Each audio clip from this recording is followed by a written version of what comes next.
বর্ধমান বিশ্ববিদ্যালয়ের 4th সেমিস্টারের ছাত্রছাত্রীবৃন্দ, তোমরা কেমন আছো? আশা করি তোমরা ভালো আছো। আমি হেমন্ত টিউটোরিয়ালের পক্ষ থেকে হেমন্ত পরামানিক। আজকে আমি তোমাদের জন্য রাষ্ট্রবিজ্ঞানের বেশ কিছু গুরুত্বপূর্ণ প্রশ্ন নিয়ে এসেছি। যাদের রাষ্ট্রবিজ্ঞান পেপারটি আছে তারা এই প্রশ্ন অবশ্যই করে যেও। মাত্র গুটি কয়েক প্রশ্ন আমি তোমাদের জন্য তুলে ধরলাম। এই প্রশ্ন থেকে তোমরা কিন্তু কিছু বাদ দেবে না, বাদ দিলে তোমরা বিপাকে পড়ে যাবে। মাত্র 14টি প্রশ্ন আমি তোমাদের কাছে তুলে ধরলাম। তো এই প্রশ্ন অবশ্যই তোমরা করে যেও।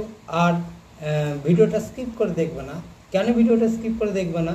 আমি প্রশ্ন বলার সঙ্গে সঙ্গে বলে দেব কোন প্রশ্নটা অধিক গুরুত্বপূর্ণ। আর এক একটি প্রশ্ন আমি দুবার করে বলবো, যাতে তোমাদের শুনতে এবং বুঝতে সুবিধা হয়। তোমরা মন দিয়ে শোনো এবং খাতায় লিখে রাখো। প্রশ্ন অবশ্যই যেন করে যেও। তো কী কী প্রশ্ন তোমাদের জন্য আমি রেখেছি সেগুলো দেখো। প্রথম প্রশ্ন, ভারতের গণপরিষদের গঠন আলোচনা করো। ভারতের গণপরিষদের গঠন আলোচনা করো। 2 নম্বর প্রশ্ন দেখো, রাজ্যসভার গঠন ও কার্যাবলী সম্পর্কে সংক্ষিপ্ত টিকা লেখো। রাজ্যসভার গঠন ও কার্যাবলী সম্পর্কে সংক্ষিপ্ত টিকা লেখো। 3 নম্বর প্রশ্ন দেখো, ভারতের নির্বাচন কমিশনের গঠন ও কার্যাবলী আলোচনা করো। 3 নম্বর প্রশ্ন কি বললাম?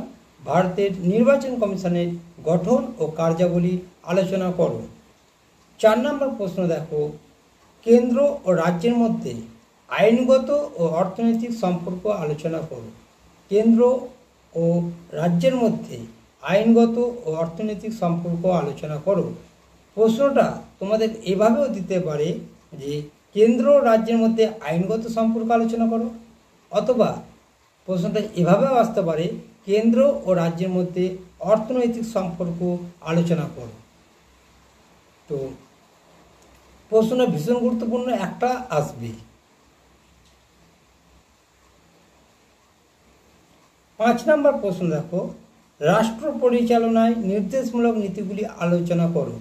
বা রাষ্ট্র পরিচালনায় নির্দেশমূলক নীতিগুলির তাৎপর্য আলোচনা করো।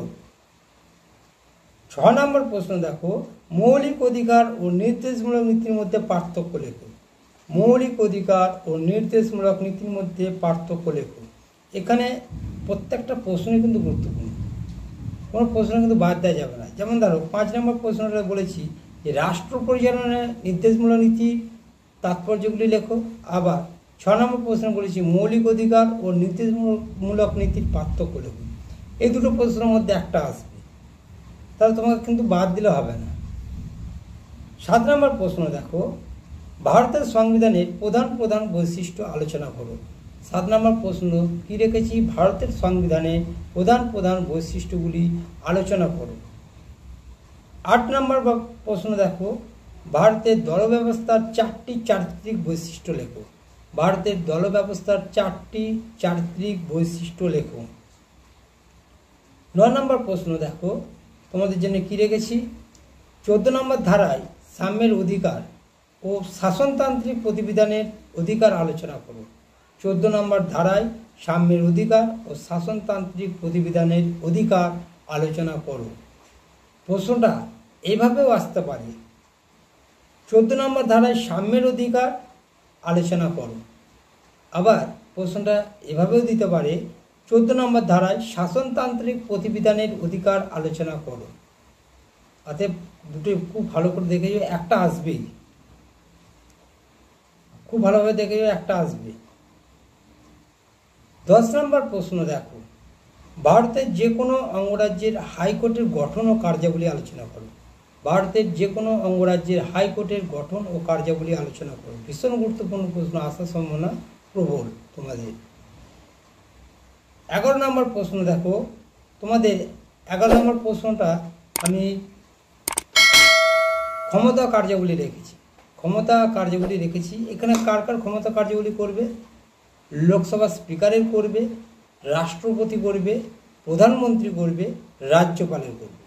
প্রশ্নটা এইভাবে তোমাদের দেবে, লোকসভার স্পিকারের ক্ষমতা ও কার্যাবলী আলোচনা করো। অথবা প্রশ্নটা এভাবে আসতে পারে, রাষ্ট্রপতির ক্ষমতা ও কার্যাবলী আলোচনা করো। আবার প্রশ্নটা এইভাবেও দিতে পারি, প্রধানমন্ত্রীর ক্ষমতা ও কার্যাবলী আলোচনা করো, কিন্তু প্রত্যেকটা আলাদা আলাদা। আর রাজ্যপালের ক্ষমতা ও কার্যাবলী আলোচনা করো। মোট এই কয়েকটি প্রশ্ন, আর এই প্রশ্ন ভীষণ গুরুত্বপূর্ণ প্রশ্ন। এই একটা আসবেই, একটা 10-এরও পাবে, একটা 5-এর পাবে,